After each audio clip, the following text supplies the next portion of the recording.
राधे राधे प्यारे भक्तों, जिंदगी में ये दो बातें हमेशा याद रखना। पहली बात, गुस्से में कोई फैसला मत लेना। दूसरी बात, ज्यादा खुश होने पर किसी से कोई वादा मत करना। मित्रों, भगवान श्री कृष्ण कहते हैं, जब भी हम जीवन में कठिनाइयों के द्वार से गुजरते हैं तो मन में ये सवाल जरूर उठता है, क्या भगवान मेरी व्यथा नहीं देख रहे? क्यों नहीं वो मेरी परेशानियों को हल करते?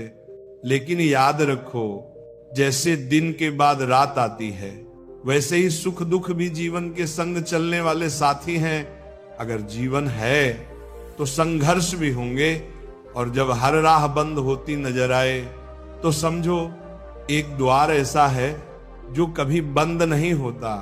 वो है भगवान श्री कृष्ण का दरवाजा। उम्मीदें संसार से नहीं, ईश्वर से रखो। मैंने कहा, हे प्रभु, मुझसे भूल हुई है। श्री कृष्ण कहते हैं, मैं क्षमा करने वाला हूं। मैंने कहा, मैं बहुत परेशान हूं। श्री कृष्ण कहते हैं, चिंता मत करो, मैं तुम्हारा सहारा बनूंगा। मैंने कहा, मैं अकेला हूं। श्री कृष्ण कहते हैं, तुम अकेले नहीं, मैं सदा तुम्हारे साथ हूं। मैंने कहा, मैं बहुत दुखी हूं। श्री कृष्ण कहते हैं, ऊपर देखो, मैं वही हूं तुम्हारे आसपास। जब भी ईश्वर को याद करो तो ये प्रार्थना करना मत भूलो, हे प्रभु, अगर कभी मैं आपकी उंगली पकड़ना भूल जाऊं तो आप मेरी कलाई थाम लेना। अगर कभी मैं राह भटका हुआ दिखूं तो मुझे अपने साथ चलते रहना। यदि मैं आपके नाम का जाप करना भी भूल जाऊं तो भी कृपया मेरा साथ ना छोड़ना। प्रभु, ऐसी शक्ति मत देना जिससे मैं किसी कमजोर का अपमान करूं। ऐसा कोई भाव मत देना जिससे मैं किसी को देखकर ईर्ष्या करूं।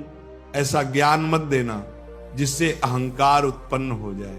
जब भगवान ने इंसान की रचना की तो उसे हर गुण प्रदान किया, पर एक तत्व ऐसा था जो उनके हाथ से छूट गया।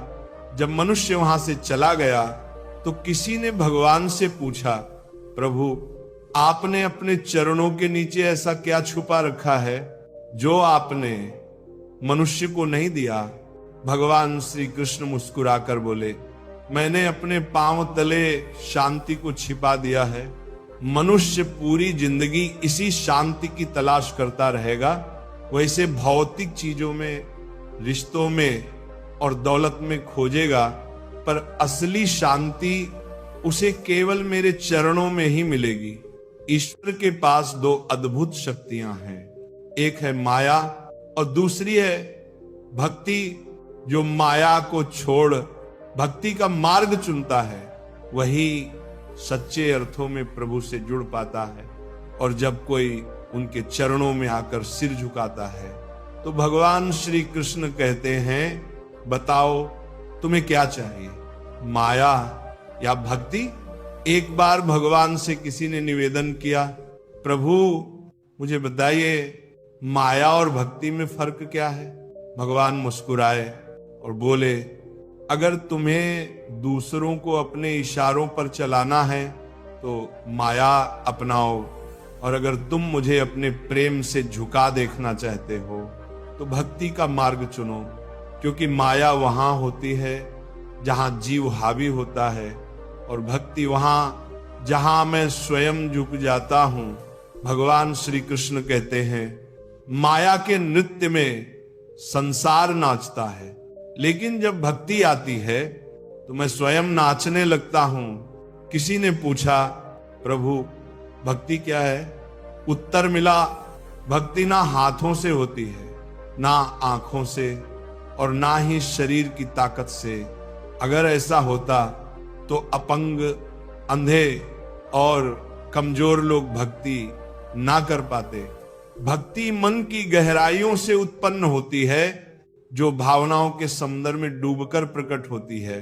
भक्ति कोई कर्म कांड नहीं, ना हारों का बोझ और ना हाथों का दिखावा, बल्कि आत्मा से आत्मा का संबंध है। प्रेम में लिपटा हुआ भाव जो भगवान तक पहुंचता है। मनुष्य की आदत है कि वह सुख में भगवान को भूल जाता है और दुख में सबसे पहले उन्हीं को याद करता है, को पुकारता है। किसी ने पूछा कब भगवान को याद किया? उत्तर आया जब सांसें थमने लगे, चोरी पकड़ी जाए, बारिश ना हो, व्यापार घाटे में हो, परीक्षा में असफल हो जाए, तब हर कोई प्रभु की शरण में आता है। भगवान श्री कृष्ण कहते हैं जो मुझे सुख में याद रखे वह दुख से मुक्त हो जाता है। शब्दों से ज्यादा मौन ई करके दुख से पालकर मौन बासे दुख को बाध हो जाता है। गूंजता है, रंगों से ज्यादा सफेद रंग बोलता है, स्वाद से ज्यादा उपवास असर करता है, और आंखों से बाहर देखने से ज्यादा अंदर झांकना जरूरी होता है। रावण के पास महल था लेकिन चैन नहीं। कंस का जन्म सिंहासन पर हुआ लेकिन मृत्यु कारागार में, राम वन में सुखी थे। कृष्ण जेल में जन्मे और फिर भी उन्होंने प्रेम बांटा।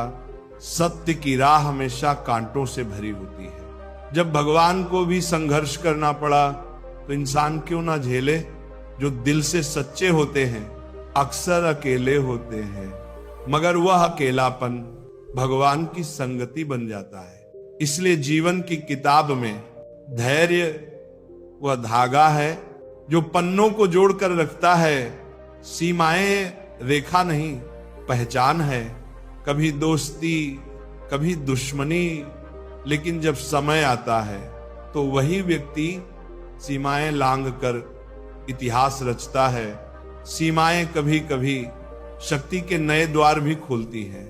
बादल गरजते हैं, वर्षा होती है, परिंदे छिप जाते हैं, जानवर भागते हैं और इंसान शरण खोजते हैं, परंतु एक ही प्राणी है जो इन सब से ऊपर उठता है, और वह बाज जो मुसीबतों के ऊपर उठता है, डर को पीछे छोड़ता है। जीतने और हारने वालों में फर्क सोच का होता है, परिस्थिति का नहीं। अगर सोच सीमित हो तो इन सब से साल का इरादा जानवर मेरा बाजे के पाजे से मदद नाम बाजे के बात करना समस्या बड़ी लगती है। अगर सोच ऊंची हो तो वही समस्या छोटी हो जाती है। दुनिया से बात करने को फोन चाहिए और भगवान से बात करने को मौन। गुस्से में बोला गया एक वाक्य आपके वर्षों के प्रेम को बर्बाद कर सकता है। भगवान श्री कृष्ण कहते हैं तुम्हारा हृदय सोने से भी कीमती है, उसे किसी कटु शब्द से खरोच मत देना। अंततः जब कोई भगवान के पास जाता है और सिर झुकाकर कहता है प्रभु आपके चरणों में आया हूं, तो भगवान मुस्कुरा कर पूछते हैं बताओ तुम्हें क्या चाहिए ताकि तुम्हारा जीवन पहले से भी बेहतर हो। पहले सबको माफ कर दो, क्योंकि जब तुम दिल से क्षमा देना सीख जाओगे तब मैं भी तुम्हारे हर गिरने से पहले तुम्हें थाम लूंगा। अगर आज समय तुम्हारी परीक्षा ले रहा है तो यकीन मानो कल समय तुम्हारी जय घोष करेगा। बस अपना कर्म ईमानदारी से करते रहो, क्योंकि तुम्हारे हाथ में सिर्फ कर्म है, फल नहीं। परिणाम कब और कैसे मिलेगा इसका निर्णय तो केवल वही करता है जो सबका सृजन करता है। छोटी सी बात लगती है लेकिन इसका मर्म बहुत गहरा है। एक टूटा हुआ समाज और बिखरा हुआ परिवार कभी नेतृत्व तो नहीं कर सकता, लेकिन लड़ते झगड़ते वे किसी और को अवश्य ताज पहना देते हैं। जहां बड़ों को स्नेह और सम्मान मिलता है वहां भगवान का स्थायी निवास होता है। प्रेम बंटता है तो वहां रामायण जन्म लेती है, और संपत्ति बढ़ती है तो वहां महाभारत की कहानी बनती है। जिस दिन कोई व्यक्ति दूसरों को गिराने की सोचने लगे उसी क्षण से वह स्वयं गिरना शुरू कर देता है। यही समय होता है जब मधुमक्खियों जैसा समाज उसे यह सिखाता है कि एकता में कितनी गहराई से शक्ति छुपी है। अकेला पत्थर कुछ नहीं कर सकता, लेकिन समूह में संगठित मधुमक्खियां पूरे जंगल को हिला देती हैं। एकजुटता, प्रेम और सामूहिकता, इन्हीं में जीवन की असली शक्ति छुपी है। दो रास्ते होते हैं, जीवन जीने के पहला अपनी चाहत को पूरा करो और दूसरा जो है उसी में सच्चा आनंद खोजो।